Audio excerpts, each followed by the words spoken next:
नमस्कार। अभी हम जनपद जौनपुर में हैं और मित्रों बात करें प्रतापगढ़ कोमल की जिस तरीके से जहर खा के हॉस्पिटल में अपनी जान दी है। और ऐसे में बता दें हमारे साथ हैं एक नर्स हैं अब निशा दोस्तों बता दें आज हमारे साथ निशा सरोज हैं। और बात करें कि ये भी एक नर्स हैं जो कि हॉस्पिटल में ये भी काम करती हैं, सारी लेडीज़ को देखभाल करती हैं। और इससे अब बातचीत करने का प्रयास करेंगे किस तरीके से कोमल ने जो हॉस्पिटल में जो है कि किस तरीके से डॉक्टरों ने बताया कोमल ने जहर घर से खा के आई थी, फिर उनका मतलब मृत्यु हो गया। उसके बाद जो घर पे फ़ोन करते हैं उसके माता पिता को बुलाते हैं। हम इनसे जानने का प्रयास करते हैं क्या ऐसे हॉस्पिटल में इस तरीके से होता है, प्रेम प्रसंग जो है ऐसा हॉस्पिटल में होता है, किस तरीके से चलता है, हम इससे जानने का प्रयास करते हैं। क्या नाम है आपका? हमारा शुभ नाम है निशा सरोज। अच्छा, जिस तरीके से अभी प्रतापगढ़ में कोमल के साथ ऐसा निर्मम हत्या हुआ है हॉस्पिटल में, उसको लेकर क्या कहेंगे आप? अब क्या कहेंगे, अब ऐसे सारा तमाम लड़कियां हैं जहर खा ले रहे हैं, फांसी लगा ले रहे हैं। मेरे हॉस्पिटल पे ऐसे सब लोग आती रहती हैं, भैया जहर खा लेती हैं। फिर जैसे अब माँ बाप दाब नहीं लगा रहे हैं, फिर दाबू भी लगा रहे हैं, चुप्पे चुप्पे सब लोग कर रही हैं। मेरे पास बहुत सारा लड़कियां बहुत दूर दूर से आती हैं। तो जैसे जब दिक्कत बढ़ जाती है मेरे पास आती हैं, कहेंगे दीदी ऐसा ऐसा बात हुआ। तब मुझे जब मैं बोलती हूँ तो लोग को डांटती हूँ कि ऐसा नहीं करना चाहिए। माँ बाप पढ़ा लिखा रहे हैं, ऐसा दिक्कत थोड़ी देना चाहिए। आप लोग को अब दिक्कत होगी, बाद में शादी ब्याह होगी, उसके बाद दिक्कत होगी आप लोग को।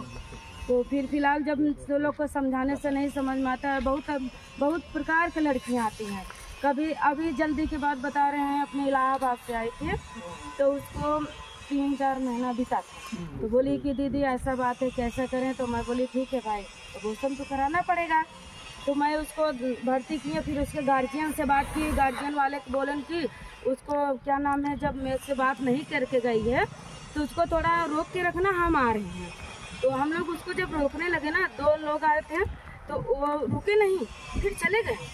तब उसका माँ बाप फिर मेरे पास फ़ोन किए, तो मैं बोली भैया वो लोग तो चले गए, अब हम कहाँ उन लोग को हेरे। यार बाद में ऐसे सब लोग आते हैं। अभी बीच में आए थे, एक बच्चा जहर खा लिया था, मैं उससे सवाल की, मैं बोली भैया ऐसा क्या कारण है, आप ऐसा क्यों खा लिए? बोले दीदी मेरा बचपन से प्यार था, तो ये आज इसको माँ बाप शादी कर रहे हैं तो ये मुझे कह रही है मैं आपसे शादी नहीं करेंगे। हाँ ऐसी इसलिए ये ऐसी हमको दिक्कत हुआ कि हमको जब ये नहीं रहेगी तो मैं इसके साथ नहीं रहेंगे, हम भी नहीं रहेंगे। तो हम उसको समझाए भैया आप ऐसे कर लेंगे तो तुम्हारा माँ बाप क्या करेंगे? हाँ एक वो तो गंदी है तो उसको छोड़ दीजिए। अभी आप शादी ब्याह करोगे सबके सामने तो आप अच्छे से बात करोगे, जिससे 4 जने से अच्छे से उठो बैठोगे, तुमको उसमें प्यार मोहब्बत मिलेगा कि नहीं मिलेगा? अच्छा, जैसे बात करें जिस तरीके से कोमल 2 बहन थी, 2 बहन और उसकी माँ जो थी एक विकलांग थी, और कैसे भी करके जो कोमल है हॉस्पिटल में मतलब 3 साल काम कर चुकी थी, चौथा साल उसका लगा था। फिर भी 4-5 हज़ार रुपये में अपनी पढ़ाई भी करती थी, फिर अपने परिवार को भी देखती थी। एक माँ थी और एक बहन थी छोटी, जो कि 10-15 साल की उसकी उम्र है, जो उसकी छोटी बहन। और बात करें 6 बजे शाम को जाती थी और रात भर वो नर्स का काम करते थे, महिलाओं को देखभाल करना और इस तरीके से। और बात करें वहाँ के जो अपराधी 3 अपराधी थे वो भी उस हॉस्पिटल में काम करते थे, और किस तरीके से उसको जाल में फंसाकर उसके साथ प्रेम प्रसंग मतलब रचाया, उसके बाद उसके साथ शारीरिक संबंध बनाया। शारीरिक संबंध बनाकर फिर जब वो लड़की उसको बोली कि हम आपसे शादी करेंगे, तो शादी करने के बाद क्या हुआ कि जब वो लड़की बोली शादी करने के लिए, तो जब उसने मना किया तो अपने घर को परिस्थिति को लेकर, अपनी मजबूरियों के लेकर, फिर बात करें कि शादी को लेकर, तो उन्होंने अपने आप ही जहर खा के वहाँ पे अपना ही दम तोड़ देती है हॉस्पिटल में। उसको लेकर क्या कहेंगी? इसमें कौन आरोपी हो सकता है? या कोमल लड़की आरोपी हो सकती है, या जो 3 जो आरोपी गिरफ्तार हुए वो हो सकते हैं इसमें? अरे ऐसी थोड़ी कोमल खाए होगी, कोनो दिक्कत होगा, उसको परेशानी डाले होंगे तभी तो खाए होगी। देखो ऐसे ही किसी के दिमाग ऐसी खराब नहीं होता है, टेंशन नहीं होता है उसको। ये लोग 3 लोग मिल के कुछ उसके साथ किए होंगे तभी वो जहर खाई है, नहीं तो जहर नहीं खाती। क्योंकि वो लेडीज है फिर भी ये लोग प्रेशर उसके पास दिए होंगे कि ऐसा ऐसा आप साथ करेंगे तभी वो जहर खाए होगी ना। आज बेचारी जहर खा ली, उसका माँ बाप के क्या गुजरता होगा, दिक्कत तो बनी गई होगी ना। माँ बाप बेचारे फिक्रते होंगे कितना। आजकल पढ़ाई के लिए बेचारी एक पैसे के लिए वो जा रही थी पेट अपने करने के लिए, माँ बाप के इज्जत के लिए, तो ऐसे थोड़ी वो लोग को करना चाहिए। तो भाई वो लोग तो गलत किए हैं। अच्छा, कहीं कहीं देखा जाए जिस जगह जिस हॉस्पिटल में मतलब कोमल की निर्मम मतलब वहाँ पे जो हत्या हुई है, मतलब जहर उन्होंने खाया जिस हॉस्पिटल में, उस हॉस्पिटल मतलब बहुत साल पुराना हॉस्पिटल था। क्या उस हॉस्पिटल में कैमरा होना चाहिए कि नहीं होना? बिल्कुल कैमरा तो होना चाहिए। जब हॉस्पिटल पुराना है तो कैमरा होना चाहिए। बिना कैमरा के सिकानत कैसी मिलेगी? कहीं न कहीं देखा जाए आजकल जो पान के दुकान भी होते हैं, छोटे छोटे दुकान होते हैं, वहाँ पे भी कैमरा लगा होता है। जब ऐसे मतलब ऐसे वारदात होता है कोमल के साथ हॉस्पिटल में, तो वहाँ पे जब कुछ पुलिसकर्मी वहाँ पे जाते हैं, जो प्रशासन जाती है, जांच पड़ताल करती है, वहाँ पे जो है कैमरा नहीं दिखता है।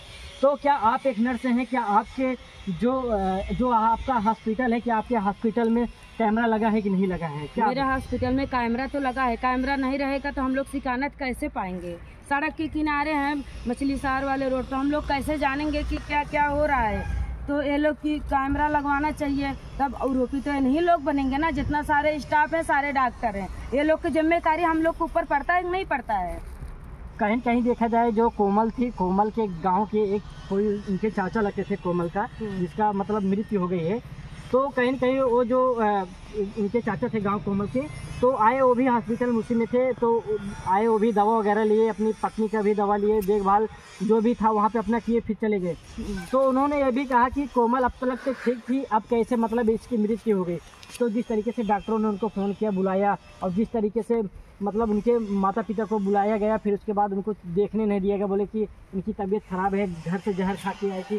क्या ये सत्य है? घर से वो जहर नहीं, ये गलत बात है। घर जहर ऐसी थोड़ी जल्दी से कवर करता है कि तो इंजेक्शन लगाए होंगे, एक इंजेक्शन आता है उसको लगाए होंगे। जहर ऐसे खाने से तुरंत ही थोड़ी कवर करता है, 1 घंटा 1.5 घंटा कवर होता है इसमें। ऐसी गलत बात है। वो लोग अपना जीव बचाने के लिए ऐसे आरोप लगा रहे हैं वो लोग के ऊपर, ये गलत बात है। ऐसे आरोपियों को कैसी कैसी सज़ा मिलनी चाहिए जो इस तरीके से मतलब बात करें कि 2 बहन और एक माँ जो है, एक विकलांग है, बहुत गरीब परिवार है, ऐसे आरोपियों को कैसी सज़ा होनी चाहिए? जब ये लोग ऐसे करेंगे तो हम लोग कैसे कमाएंगे, कैसे खाएंगे, कैसे पब्लिक की सहायता करेंगे, कैसे कर सकते हैं? इन्हीं लोग जब हम लोग के साथ ऐसे गलत काम करेंगे, हम लोग कैसे करेंगे?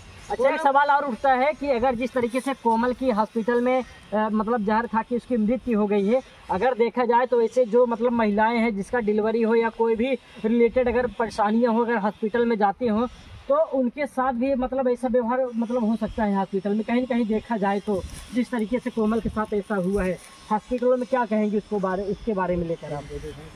क्या बोले हैं इसके बारे में? गलत तो है ये है फिलहाल। ऐसा थोड़ी, ऐसा कुल हॉस्पिटल में ऐसे होने लगे तो बहुत सारा हॉस्पिटल ऐसा थोड़ी चलेंगे। कहीं कहीं देखा जाए कि हॉस्पिटल मतलब जो भी हॉस्पिटल है, हॉस्पिटल में बहुत आदमी को लोग के अंदर डर पैदा हो गया हो कि अगर हम हॉस्पिटल में जाए इस तरीके से कर सकते हैं लोग, क्या कहेंगे इसको? हाँ, सही, डर तो पैदा हो गया ना। ऐसे जाएंगे तो ऐसे कुछ भी कर सकते हैं, दवा भी कुछ भी दे सकते हैं, दवा एक्सपायर भी दे सकते हैं। पब्लिक तो डराई जाएगी ना। अब कहाँ जाते, फिर विश्वास काफ़ी होता है इंसान को। तो जो आरोपी ऐसा हरकत काम किए हैं, उस आरोपी को कैसी सज़ा मिलनी चाहिए? तो सज़ा तो देना चाहिए। ये लोग जब ऐसे कर रहे तो ये लोग को फांसी देना चाहिए। निशा सरोज। हाँ, निशा सरोज। तो साथियों, ये थी निशा सरोज, ये भी एक नर्स हैं, एक भी हॉस्पिटल में, ये भी अपना इनका भी एक हॉस्पिटल है। और बात करें कि इनके पास भी बहुत सारी लड़कियां भी काम करने आती हैं, और बात करें कि इनके भी हॉस्पिटल में कैमरे हमेशा चालू रहते हैं। सही है कि नहीं? हाँ, सही रहा। मेरे हरदम चालू रहता है मेरा कैमरा, हरदम 24 घंटे। तो साथियों, देख सकते हैं जिस तरीके से इतनी बड़े हॉस्पिटल में कैमरा ना होने का क्या रीज़न है। और कहीं कहीं देखा जाए जो कोमल के मामा थे, वो भी बोल रहे थे कि यहाँ पे कैमरा नहीं लगा है, इसका मतलब इस हॉस्पिटल में गलत काम हो रहा था। तो बात करें इस तरीके से गलत काम हो रहा था दोस्तों, ये थी निशा सरोज, और जिस तरीके से इन्होंने बयान दिया, इनकी बयान को आपको सुन के कैसा लगा, अपनी प्रतिक्रिया जरूर दीजिएगा। मिलते हैं किसी नेक्स्ट खबर में, तब तक के लिए जय हिंद दोस्तों।